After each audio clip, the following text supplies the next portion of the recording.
Director Johnson, are you able to turn on your video, please? Thank you.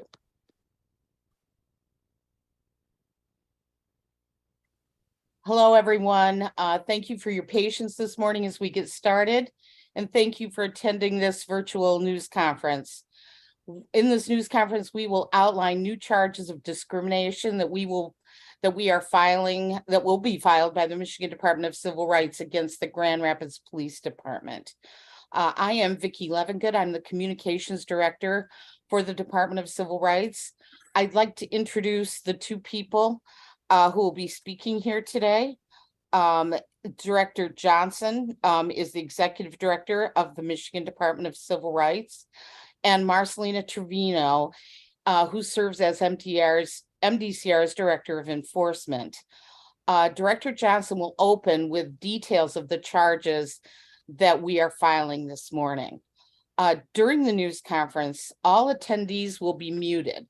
Following Director Johnson's comments, we will take questions from members of the news media. To indicate you would like to ask a question, please type your name and the media outlet into the chat function. Harold Core on our staff will then verbally call on you in order and unmute your line. Once you have asked your question, your line will again be muted. You can add your name to the chat again if you have an additional question. I will alert everyone when we are near the end of the news conference and take possibly one or two additional questions as time permits. And at the close of this news conference, we will be distributing a press release and copies of the formal charges. I'm going to turn it over now to Director Johnson for his remarks. Director? Thank you, Vicki. Good morning and welcome, everyone. Attorney Trevino and I are here, as Vicki indicated, to announce a second round of formal charges of discrimination against the Grand Rapids Police Department. I would first like to thank Attorney Trevino and her staff for the thorough investigation of these matters, which have resulted this time in two charges stemming from a single incident that affected two minor children. As I stated during our July press conference when we announced the previous charges, the community concerns about bias and discriminatory actions on the part of the Grand Rapids Police Department did not begin with the killing of Patrick Lyoya in April. The Department of Civil Rights recognized in 2019 that alleged instances of bias and discrimination had reached a level of specific concern and prompted this department to hold two well-attended hearings, public listening sessions in Grand Rapids. More than 80 people talked about their negative experiences with the Grand Rapids Police Department during those public events, and dozens more contacted our office to file complaints. In total, MDCR is currently investigating 28 separate complaints against the Grand Rapids Police Department. We remain committed to thoroughly investigating each and every complaint and filing charges where appropriate. The charges we are announcing today are the result of two complaints filed by Juanita Lagone on behalf of minor children, identified in the charge as MC1 and MC2. MDCR, as Vicki indicated, will make the formal charging documents available to the media following this news conference. I'd like now to share some specific details of the complaints that will be filed today. Complaints 490-990 and 490-991 both allege unequal treatment because of race by the Grand Rapids Police Department on August 26, 2018. Police were dispatched following a 911 call about two children walking near train tracks with what appeared to be a toy gun. Approximately 3 minutes later, an officer stopped MC1, MC2, and a third minor who were walking together about a half mile away from the location indicated in the 911 call. The officer's in-car video shows that all three boys complied with all the orders given. Despite their compliance, the boys were held at gunpoint by multiple officers, including one using a high-powered rifle. Each of the three were searched and handcuffed before ultimately being released into the custody of a grandparent who was called to the scene by concerned people in the neighborhood. It is important to note that one, there was no initial crime reported. There's nothing illegal about two children walking near train tracks with what the 911 caller identified repeatedly as a toy gun. Number two, the three children were stopped a half-mile away from the location indicated by the 911 caller, only a few minutes after the call. Third, after searching all three boys and finding no weapons or illegal contraband, Grand Rapids police continued to detain and question them. Fourth, MC1 and MC2 identified themselves as being 11 years old and provided contact information for a parent. The older boy identified his age as being 17.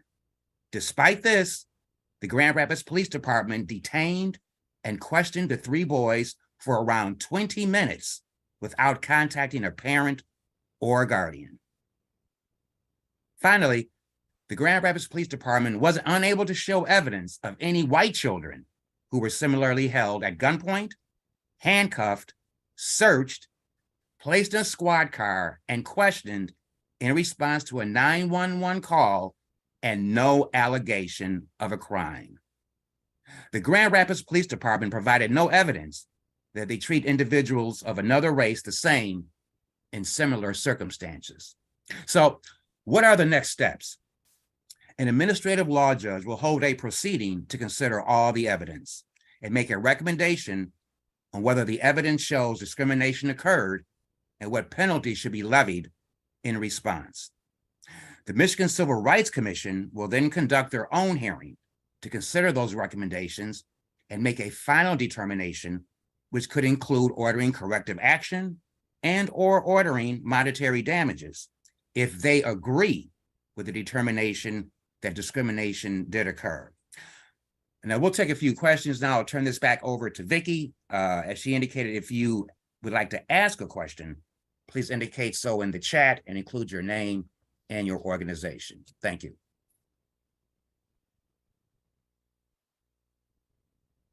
Thank you, Director. We now, as Director indicated, we'll now open it up for questions. To ask a question, and this is limited to the members of the news media, please enter your name and your media outlet that you're affiliated with into the chat, and Harold Cora on our staff will call on you in the order that we receive your requests for questions. So yeah, if anyone has a question, please do enter it into the chat now, and Harold Cora will call on you.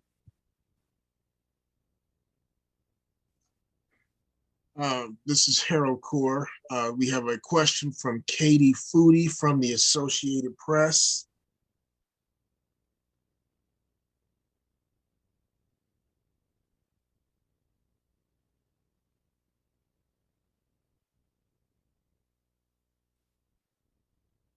Good morning. Director, given the number of complaints that you mentioned, 28, I think you said, what's the big picture approach to the Grand Rapids Police Department? Do you have to take these complaints individually, or is there any kind of big picture consideration here? Well, John speaking. Thank you, Ms. Foodie. That is our approach. We take individual complaints and we investigate them individually. And that is what this is. This is not a pattern and practice charge. This is a charge based upon the individuals who have filed them. And we'll continue to investigate each individual complaint thoroughly. Marcelina, do you have any additional comments on this? This is Marcelina speaking. No, Director, I think you covered it. Thank you. Okay, this is Harold speaking. Next reporter is Dustin Dwyer from the Michigan Radio.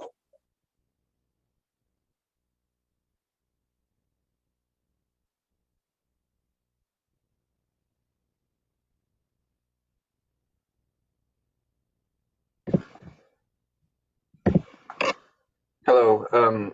I just like One, an update on the 2 cases that were filed this summer. Can you tell us where those are at in terms of getting a hearing, or whether there's been any progress there? And then second, I'd like anything you could tell us about how this volume of investigations compares to other cities, or anything else to sort of give us context of the Grand Rapids Police Department in the context of other police departments in the state of Michigan, in our cities.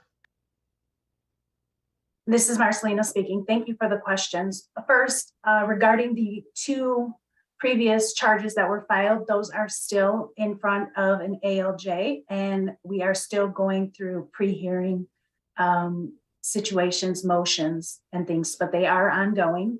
And as far as comparison to GRPD and the city of Grand Rapids and other law enforcement agencies within other cities, I do not have those statistics at this time. But that is something that we can get back with you on. However, I will say at this time, we don't have as many as the 28 that we currently have against the city of Grand Rapids with any other city law enforcement agencies.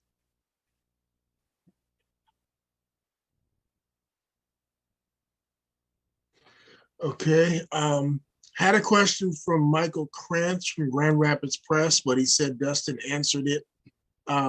I'll still give you an opportunity to speak just in case you have something to say.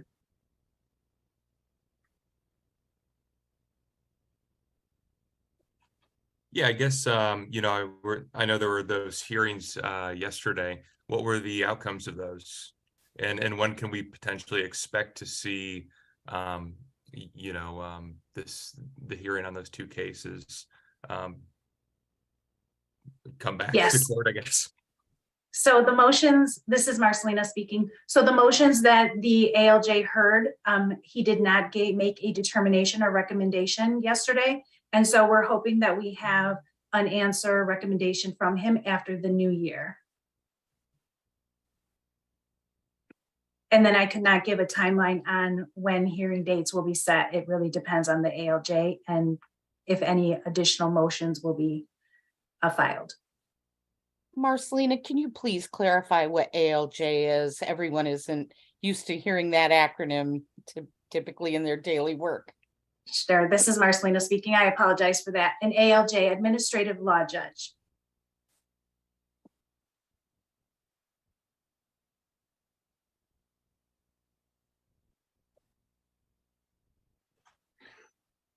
Okay, this is Harold speaking. At this time, I don't see any further questions in the chat. If anyone has any other things they'd like to ask, please enter them into the chat now. We'll give you a few more minutes before we close down this briefing. Yes, this is Harold speaking. Looks like we have another question from Dustin Dwyer.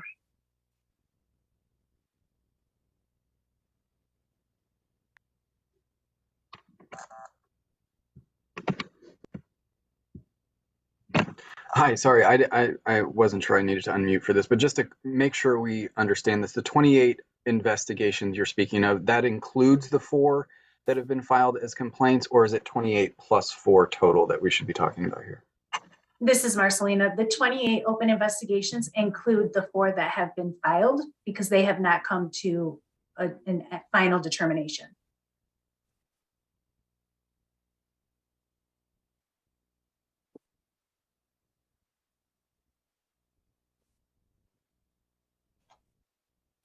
Okay, this is Harold speaking. Again, we do not have any further questions in the chat.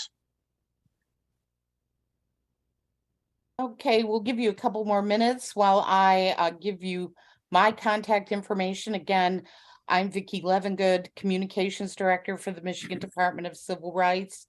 If anyone needs to follow up with questions, please contact me at levengoodv@michigan.gov. That's spelled LEVENGOODV @michigan.gov. And my cell phone is 517-256-6789. It looks like there may be additional questions. Yes, Michael Krantz, Grand Rapids Press, does have one additional question.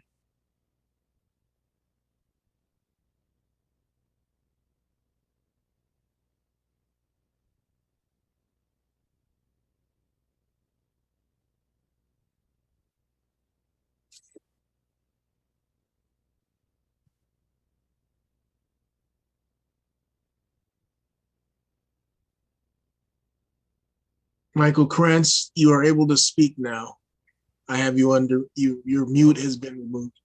Yeah, sorry about that. I was muted on my end there. I was speaking, I promise. I was just wondering why there were no discrimination charges filed regarding the 17-year-old in the incident.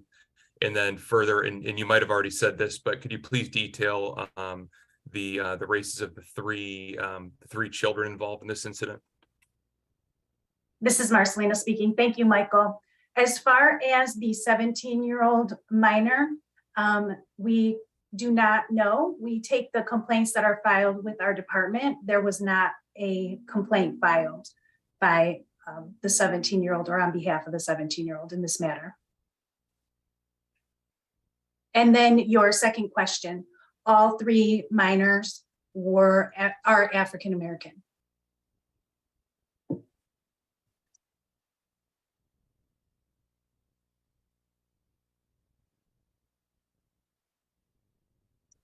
If we have no other questions, Harold, can you let me know? Oh, we do. It looks like we do have one. Yes, just had another one come in. Alyssa McMurdy from Gongwer.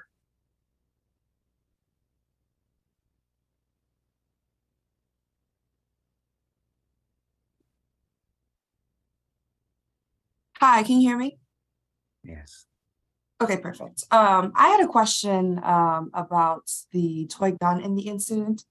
Was there a toy gun found anywhere near the young boys? Was it possible that this, there were two other young men who possibly, or young women for that matter, who possibly had a toy gun that were found on later in the day? I'm just kind of curious, like what happened with the subject of that 911 call. This is Marcelina speaking. Thank you for that question. At this time, through our investigation concerning these two minor boys, there was never a toy gun found on them, near them, and there was no follow-up. I'm not sure I can answer the question on the follow-up in what the city of Grand Rapids and GRPD found later that day with other potential suspects.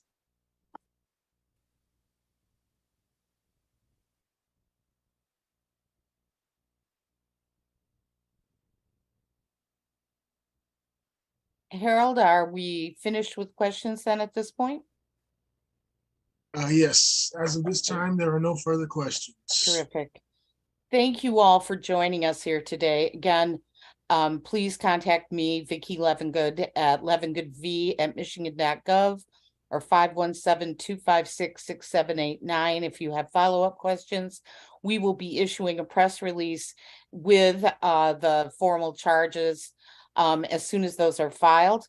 Thank you for joining us again today, and we'll see you again soon. Goodbye now.